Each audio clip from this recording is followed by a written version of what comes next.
আপনারা কাছে বিনীত অনুরোধ, আমি আপনারা সেবা করে সারা জীবনটা কাটাই দিতাম চাই।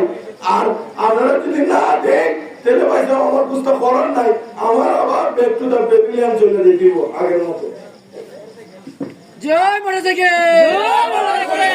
আমি আবারও বিনীত অনুরোধ জানাই, যেহেতু আপনারা এমপি বানাইছেন, এমপির লাইনের লোক, এমপিরে যেমন উন্নয়ন হইব, আমারও উন্নয়ন হইব।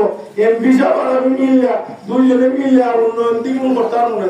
এই হিসাবে আল্লাহ রাস্তায় আপনারা কাছে বিনীত অনুরোধ, আমার আপনারা 5 তারিখ ভোটটা দিতেন, দিয়ে আপনারা জয়যুক্ত করতেন, আমারে সম্মানিত করতেন, এলাকার মানুষকে সম্মানিত করতেন, এলাকাটারে আপনার সম্মানিত করতেন। এই অনুরোধ রাখি আজকের মতো বিদায় নেই এখান থেকে। সবার সুস্বাস্থ্যের দীর্ঘায়ু কামনা করে আজকের মতো এখান থেকে বিদায় নিচ্ছি। আল্লাহ হাফেজ। আসসালামু আলাইকুম ওয়া রাহমাতুল্লাহি ওয়া বারাকাতুহু।